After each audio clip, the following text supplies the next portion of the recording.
Good morning students. Today we are going to continue our chapter that is revolutionary movement in India in class 8th of social science. In revolutionary movement in India में हमने revolutionary movement का first phase पढ़ लिया था. Today we are going to start our second phase of revolutionary movement. एक बार हम recall कर लेते हैं revolutionary movement first phase में हमने क्या पढ़ा था कि क्या ऑब्जेक्टिव सेट करे थे रिवॉल्यूशनरी मूवमेंट के, किस तरह से जो क्रांतिकारी आंदोलन था किस कारणों की वजह से बहुत ज़्यादा बढ़ रहा था और इसके जो प्रोमिनेंट लीडर्स थे कौन कौन थे. तो महाराष्ट्र में कौन थे? वासुदेव फाड़के थे, prominent leader of the revolutionary movement. Bengal में कौन थे? बंगाल में पी मित्र जो थे उन्होंने एक संगठन बनाया था जिसका नाम क्या था? अनुशीलन कमेटी. देन पंजाब में कौन थे? Lala Lajpat Rai and Ajit Singh. This were the prominent leaders in the revolutionary movement in first phase. Abroad में भी हमने देखा किस तरह का रिवॉल्यूशनरी एक्टिविटीज़ की गई थी अब्रॉड में भी, और किस तरह के जितने भी जो लोग थे हमारे इंडियन लोग थे वो किस तरह से अरेस्ट हुए थे और किस तरह से इंजर्ड हो गए थे. कुछ ऐसे लोग थे जिनके की डेथ हो गई थी. ठीक है. So today we are going to start our second phase in revolutionary movement. So, the revolutionary activities came to a standstill for some time after the Lahore conspiracy. In this period of Gandhi ji emerged as a leader. अब जो second phase start हुआ revolutionary movement का, इसमें क्या हुआ, जो हमारी revolutionary activity कहाँ पर स्टार्ट हुई थी? लाहौर में हुई थी. ठीक है. तो इस दौरान जो लीडर थे वो कौन थे? महात्मा गांधी जी थे. The taking back of non-violence movement abruptly and the oppressive policy of the British government compelled revolutionary to emerge again. The Jallianwala Bagh massacre hurt the entire country and revolutionary waiting for to revenge. अब जैसे कि हमने पहले chapter में जलियांवाला बाग के बारे में हमने पढ़ लिया था, किस तरह से हमारे साथ क्या हुआ था. एक तरह से हम कह सकते हैं कि हमारे इंडियन लोगों ने हमारे साथ क्या करा था? धोखा करा था. तो इस तरह से जब जलियांवाला बाग मैसकर हुआ था तो ये पूरी कंट्री क्या हो गई थी? बहुत ज़्यादा ही हताश हो गई थी और पूरी कंट्री में क्या था? बहुत ज़्यादा ही हताश थी, निराश थी, जिसकी वजह से हर कोई क्या चाहता था कि ब्रिटिशर्स से हम क्या ले सके? एक रिवेंज ले सके. और कहीं ना कहीं सब लोग क्या कर रहे थे? रिवेंज लेने का वेट कर रहे थे. They were firm that peaceful talks was not a way to achieve freedom. अब हमारे जो इंडियन लीडर्स थे और जो हमारे इंडियन पीपल थे उन लोग को समझ में आ गया है कि अब शांतिपूर्वक आज़ादी हमें नहीं मिलेगा, और अगर शांतिपूर्वक हम आज़ादी चाहेंगे तो हमें वो नामुमकिन है कि हम शांतिपूर्वक हमें आज़ादी मिल जाए. तब यही था कि हमें किसी भी तरह से क्या करना? फाइट करना, और हमें अपने लिए लड़ना है, हमारे देश के लिए लड़ना, और हमें क्या चाहिए? आज़ादी चाहिए. तो प्रोमिनेंट रिवॉल्यूशनरी ऑर्गेनाइजेशन. अब जिस तरह से फर्स्ट फेज में हमने प्रसिद्ध जो लीडर्स थे उनके बारे में पढ़ा, तब एक प्रोमिनेंट रिवॉल्यूशनरी ऑर्गेनाइजेशंस बनाए गए, मतलब कि एक संगठन बनाया गया जिसमें कि जो प्रसिद्ध क्रांतिकारी थे वो लोग किस तरह से भागीदारी दे रहे थे अपनी. The second phase of revolutionary saw many revolutionary organisations at Bhagat Singh, Yashpal and Chhabildas founded the youth Sabha. जिस तरह से मैंने आपको बताया कि एक संगठन बनाया गया, तो ये जो संगठन बनाया गया किस किस के द्वारा बनाया गया? भगत सिंह, यशपाल और चाबिलदास, ये तीन लोगों के द्वारा एक संगठन बनाया गया जिसका नाम क्या रखा गया है? यूथ सभा. यूथ मतलब कि यंगस्टर, नौजवान. Other revolutionary organisations like Hindustan democratic Republic, Hindustan Socialist Republic association came during this period. और कुछ अदर टाइप के ऑर्गेनाइजेशंस बनाए गए, कुछ अदर टाइप के जो रिवॉल्यूशनरी ऑर्गेनाइजेशंस बनाए गए जिनके नाम क्या थे? Hindustan democratic Republic, Hindustan Socialist Republic Association, जो कि इस दौरान इस टाइम पीरियड में बनाए गए. In 1928 Chandrashekhar Azad, Sachchidanand Nath Sanyal, Ram Prasad Bismil together change the name of Hindustan Republic Association as Hindustan Socialist Republic Association. जो एक रिवॉल्यूशनरी ऑर्गेनाइजेशन बनाया गया था जिसका नाम क्या था? Hindustan Republic association. Hindustan Republic association का नाम चेंज कर दिया गया और क्या रख दिया गया? Hindustan Socialist Republic association. मतलब कि सोशलिस्ट मतलब कि एक समाज से रिलेटेड, तो इसका नाम बदलकर हिंदुस्तान सोशलिस्ट रिपब्लिक एसोसिएशन रख दिया गया. और किसके द्वारा रखा गया है? चंद्रशेखर आज़ाद के द्वारा रखा गया था और राम प्रसाद बिस्मिल के द्वारा. इन सब का जो एसोसिएशन बनाए गए थे, तो ये जितने तीन लोग थे इन लोग का ज़्यादा से ज़्यादा इम्पोर्टेंस था, ज़्यादा से ज़्यादा मेन रोल प्ले कर रहे थे इसमें. The main aim of this organisation was to uproot the imperial rule through revolution. इनका जो मेन मोटिव था, इनका क्या था कि किस तरह से जो हमारे जो ब्रिटिशर्स हैं हमारे देश पर क्या कर रहे, शासन कर रहे थे, इनको जड़ से ही क्या करना है, उखाड़ना है, जड़ से ही इनको क्या करना है, ब्रिटिशर्स को जड़ से ही मिटाना है। इनका ये मेन मोटिव था। नाउ जैसे कि अब हमने देख लिया सेकंड फेज़ में कि हमने रिवॉल्यूशनरी एक्टिविटीज़ किस तरह से फॉर्म्ड हुई थी, फिर किस तरह से रिवॉल्यूशनरी ऑर्गेनाइजेशन के प्रोग्राम्स रिवॉल्यूशनरी ऑर्गेनाइजेशंस किस तरह से बनाई गई थी। अब जिस तरह के संगठन बनाए गए थे तो इसमें किस तरह के प्रोग्राम सेटअप किए गए थे। तो programmes of revolutionary movement, the revolutionary movement of the second phase did not focus on attacking petty police officers but they concentrated to achieve freedom by revolutionary their programs were।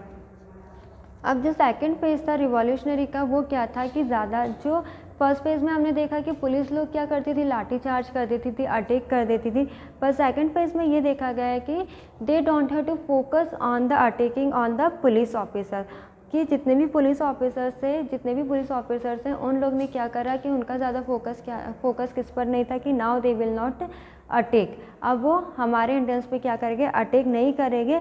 अब उनका पूरा concentration काय पे था कि वो किस तरह से हमारे देश को आज़ादी दिलवाएगी, किस तरह से हमें फ्री होना है। तो to seize government treasury and drop banks for the purpose of revolution, तो उन्होंने क्या करा कि बैंकों में डकैती डालना स्टार्ट कर दिया। ठीक है, जो सरकारी खजाने थे, सरकारी जो दफ्तर थे, सरकारी जो बैंकों थी, उनमें क्या करना स्टार्ट कर दिया, लूटना स्टार्ट कर दिया। इस तरह का एक प्रोग्राम सेट किया गया। सेकंड था to develop coordination with revolutionaries to other parts of country to achieve their ends, और किस तरह से कॉप अप करना है, किस तरह से कोऑर्डिनेट करना। अगर कोई दूसरे पार्ट में है, कोई तीसरे पार्ट में या कोई पहले पार्ट में, तो सबको मिलकर क्या करना है, कॉप अप करना है, एक साथ क्या करना है, एक साथ मिलकर रहना है, ताकि हम क्या कर सके, जो हमारा गोल है हम उसको क्या कर सके, अचीव करें। तो इस तरह के दो प्रोग्राम सेटअप किए गए थे कि जो सरकारी खजाने हैं, जो सरकारी दफ्तर है, जो सरकारी बैंक है, उनको क्या करना है, लूटना है। इस पर्पज़ से लूटना है कि ताकि हम क्या कर सके, क्रांतिकारी को बढ़ा सके। और सेकंड ये था कि हम भले कोई भी जो है दूसरे पार्ट्स में हो तो उनको क्या करना है, एक साथ लेकर आना है, और हमारा जो गोल है आज़ादी का उसको क्या करना है, हमें पाना है। Slogan of second phase revolutionary, we do not beg for mercy, our war is still the last verdict and the verdict is success और डेथ। हम अब भीख नहीं मांगेंगे हमारी आज़ादी के लिए, अब हम क्या करेंगे, लड़ाई करेंगे, चाहे हमें सफलता मिले, चाहे वो जीने से मिले या फिर मरने से मिले। इस तरह का स्लोगन बनाया गया सेकंड रिवॉल्यूशनरी फेज़ में। The second phase of revolutionary movement developed in 2 areas, one in Punjab Uttar Pradesh Bihar and second in Bengal. जो फर्स्ट फेज था वो कहाँ पर था, हमारा महाराष्ट्र में था, बंगाल में था, और कहाँ पर था, पंजाब में। सेकंड फेज भी कहाँ पर डेवलप हुआ, 2 एरियाज़ में बहुत ज़्यादातर डेवलप हुआ, एक था पंजाब में और उत्तर प्रदेश में। ठीक है, साथ ही साथ फिर कहाँ पर देखने को मिला, साथ ही साथ हमें बंगाल में भी देखने को मिला सेकंड फेज़। अब हमने क्या देख लिया, प्रोमिनेंट रिवॉल्यूशनरी ऑर्गेनाइजेशन देखा, प्रोग्राम्स किस तरह से सेट हुए थे। अब ये तो सब कुछ फाइनलाइज हो गया था, पर इनके लिए भी क्या करा था, prominent revolutionaries of the north there activities. जैसे फर्स्ट फेज में हमने प्रोमिनेंट लीडर्स देखे थे, और जितनी भी रिवॉल्यूशनरी एक्टिविटी थी, रिवॉल्यूशनरी एक्टिविटीज़ थी हमारी अब्रॉड में। अब हम सेकंड फेज में देखेंगे कि जितनी भी हमारी प्रोमिनेंट रिवॉल्यूशनरीज हैं नॉर्थ में, और उसकी एक्टिविटीज़ क्या क्या थी। तो money was a must to run the revolutionaries movement. A group of revolutionaries were successful in robbing the government cash at the Kakori railway station on August 9, 1925 on the Sarangpur Lucknow line. जैसे हमारा पहला क्रांतिकारी आंदोलन का सेकंड फेज़ का जो first programme था, क्या करना है, हमें रॉबिंग करना, लूटना है। तो ये क्या हुआ कि क्रांतिकारियों ने एक ग्रुप बनाया, और वो लोग क्या हो गए, जितने भी गवर्नमेंट कैश थे, जितने भी सरकारी पैसा था, उसको क्या कर लिया गया, लूट लिया गया, और वो क्या हो गए, कहीं ना कहीं सक्सेस भी हो गए। और इस तरह का जो डकैती वाला काम था कहाँ पर किया गया था, काकोरी रेलवे स्टेशन में किया गया था। कब किया गया था, 9 अगस्त में किया गया था 1925 में। और कहाँ पर, कौन सी रेलवे लाइन के इधर किया गया था, सारंगपुर लखनऊ की जो रेलवे लाइन है उसकी उधर जो गवर्नमेंट बैंक था वहाँ पर उसको क्या गया था, लूटा गया था। ठीक है, A number of revolutionists were arrested in this incident and were tried in Kakori conspiracy case. अब जैसे कि कोई भी गलत काम करेगा, हम इसलिए ये कर रहे थे क्योंकि हमें क्या चाहिए थे, आज़ादी चाहिए थी। पर जब इस तरह की जो डकैती की गई गवर्नमेंट मनी की, तो क्या हुआ, बहुत सारे लोग क्या हो गए, इसमें अरेस्ट भी हो गए। और इस तरह जब ये अरेस्ट हुए तो क्या नाम दे दिया गया, काकोरी कॉन्स्पिरेसी नाम दिया गया। Four of them, Ram Prasad Bismil, Ashfaqullah Khan, Roshan Singh and Rajendra Lahari, were sentenced to death. Other 17 were sentenced to long term of imprisonment. जब ये लोग क्या हो गए, अरेस्ट हो गए, तो इसमें से जो 4 लोग थे, जैसे राम प्रसाद बिस्मिल और खान, रोशन सिंह और राजेंद्र लारी क्या थे, इन लोग को क्या बोला गया, इन लोग को पनिशमेंट किस तरह की गई, डायरेक्टली डेथ की दे दी गई। ठीक है। और जो बाकी 17 लोग बाकी थे, उन लोग को जेल में रखा गया। In December 1928, the popular leader of Punjab, Lala Lajpat Rai, died due to the लाठी charge by the British government in Lahore. जब काकोरी कॉन्स्पिरेसी हुआ तो काकोरी कॉन्स्पिरेसी में हम पहले ही देख चुके हैं कि जो 4 लोग थे उनकी क्या हो गई थी, उनको दैट पनिशमेंट दे दिया गया था। और जो 17 लोग थे उन लोग को कहाँ पर डाल दिया गया था, जेल में डाल दिया गया था। पर फिर थोड़े दिनों बाद हमें ये देखने को मिला 1928 में जो पंजाब के पॉपुलर लीडर थे लाला लाजपत राय, वो जब ब्रिटिशर्स लाठीचार्ज कर रहे थे लाहौर में, तो जब लाठीचार्ज कराई गई थी ब्रिटिशर्स के द्वारा, तो उनकी वहाँ पर क्या हो गई थी, डेथ हो गई थी। And the revolutionary thought it tried to revenge that and the great leader. तो in 1928 the police of officer Saunders was assassinated. In 1929 the revolutionary threw 2 bombs at legislative the assembly in Calcutta. जब लाला लाजपत राय की जब death हो गई, तो जो Indian people थे वो क्या, उनको वापस से एक सदमा सा लग गया कि क्यों हमारे जो लीडर है उनकी क्या हो गई, डेथ हो गई है और हमें वापस से क्या करना है, ब्रिटिशर्स से रिवेंज लेना है। तो उन्होंने वापस से क्या करा, क्रांतिकारी आंदोलन स्टार्ट करा। और जब 1928 में जब ये क्रांतिकारी आंदोलन स्टार्ट हुआ था, जो पुलिस थे वो क्या हो गए, सॉन्डर्स वाज असैसिनेटेड। और 1929 में लेजिस्लेटिव असेंबली कैलकाटा में क्या किया गया, बॉम्ब ब्लास्ट करवाए गए। This was done in protest against new repressive laws and arrest 31 labour leaders. वापस से क्या हुआ, वापस से इस तरह की जब घटना हुई तो वापस से हमारे जो 31 लीडर्स थे वो क्या हो गए, अरेस्ट हो गए। जिसमें से कि जो Bhagat Singh, Sukhdev and Rajguru were tried for this conspiracy. Whatever statement revolutionary gave in the court were publish in the newspaper next day. तो जो हमारे क्रांतिकारी थे, जो 3 थे, भगत सिंह थे, सचदेव थे और राजगुरु थे, ये क्या हो गए, इस कॉन्स्पिरेसी का हिस्सा बन गए और इनको क्या कर लिया गया, अरेस्ट कर लिया गया। और जो भी स्टेटमेंट ये लोग दे रहे थे तो क्या हो रहा था, न्यूज़पेपर में अगले दिन क्या हो रहा था, पब्लिश हो रहा था। Thus the proceeding became known as they reached every part of that country with great speed and were a source of inspiration for the revolutionaries. तो इन लोग को देखकर बाकी लोग में भी क्या है, जागरूकता है और बहुत सारे लोगों के क्या बन गए, इंस्पिरेशन बन गए। और जो बाकी लोग क्रांतिकारी आंदोलन में नहीं उतरे थे वो लोग भी क्या करने लग गए, उतरने लग गए। Despite wide protests all over the country, Bhagat Singh, Rajguru and Sukhdev were executed on 23rd March 1931. That day was the incident plunged entire nation in the gloom. The revolutionaries were ill-treated in the jails. जो हमारे क्रांतिकारी थे, जो Indian revolutionaries थे, वो जो Britishers के द्वारा अरेस्ट करवाए गए थे, तो वो क्या होते थे, जेल में बहुत बुरी तरह से उनको ट्रीट किया जाता था। उन लोग के साथ कैसा ट्रीट किया जाता था, बहुत ही बुरी तरह से ट्रीट किया जाता था। They went on the hunger protest on the treatment meted out to them. तो जो हमारे इंडियन रिवॉल्यूशनरीज थे, जब उनके साथ बुरी तरह से बर्ताव किया जाता था तो वो लोग क्या हो गए, भूख हड़ताल पर बैठ गए। और भूख हड़ताल पर बैठने के बाद उन्होंने क्या करा कि उन्होंने एक और प्रोटेस्ट स्टार्ट करा, जेल में ही स्टार्ट करा। और भूख हड़ताल पर बैठे बैठे उन्होंने एक और रिवॉल्यूशनरी स्टार्ट कर दी, जिस कब करी, that is the death of one of the revolutionaries Jatin Das on the 64th day of his hunger strike shock the country.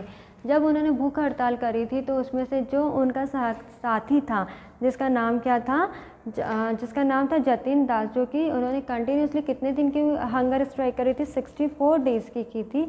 और 64 डे में जो जतिन दास था वो भूख हड़ताल के कारण उसकी क्या हो गई थी, डेथ हो गई थी, जिसकी वजह से जो पूरी कंट्री थी कैसी हो गई थी, शॉक में आ गई थी। Understood this much everyone, prominent revolutionaries of the Now, Chandrasekhar Azad was born at Bhabra village in Alirajpur district in Madhya Pradesh. अब जैसे हम सेकंड पेज रिवॉल्यूशनरी मूवमेंट की बात कर रहे थे, हमने इसमें different types of the revolutionary जो लीडर्स थे उनकी बात करी। अब जो हम देख रहे हो चंद्रशेखर आज़ाद की बात कर रहे हैं। चंद्रशेखर आज़ाद कहाँ पर जन्मे थे? वो भाभरा विलेज में उनका जन्म हुआ था। कौन सा डिस्ट्रिक्ट में? अलीराजपुर में। And in which state? In Madhya Pradesh. तो वो उन्होंने कौन सा एक मूवमेंट स्टार्ट करा था? उन्होंने कौन सा मूवमेंट स्टार्ट करा?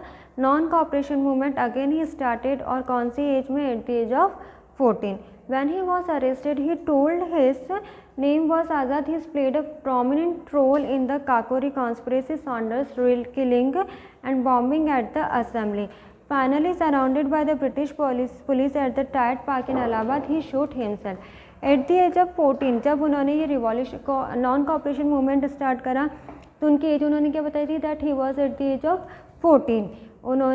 उनको क्या कर लिया गया? जब ब्रिटिशर्स ने उन्हें अरेस्ट कर लिया गया था, जब उनसे नाम पूछा गया तो उन्होंने क्या बोला कि मेरा नाम क्या है? आज़ाद है।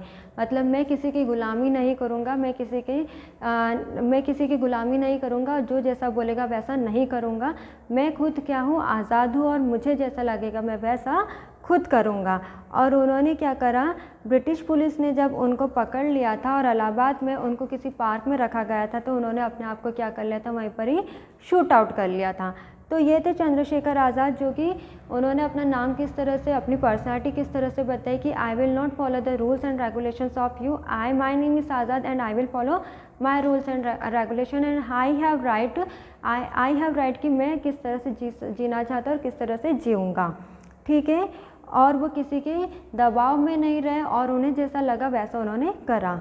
तो हमने प्रोमिनेंट रिवॉल्यूशनरीज देखी नॉर्थ साइड में, जिसमें कि किस तरह से जो डकैती गवर्नमेंट बनी थी किस तरह से लूटा गया था, उसके बाद किस तरह के जो लीडर्स थे वो अरेस्ट हुए थे और कितने लीडर्स में से बहुत सारे लोग मर भी गए थे। तो today half of the part of second phase of revolutionary movement हमने आज कंप्लीट करा है। Remaining part of the second phase of revolutionary movement we will complete in our next class. Thank you.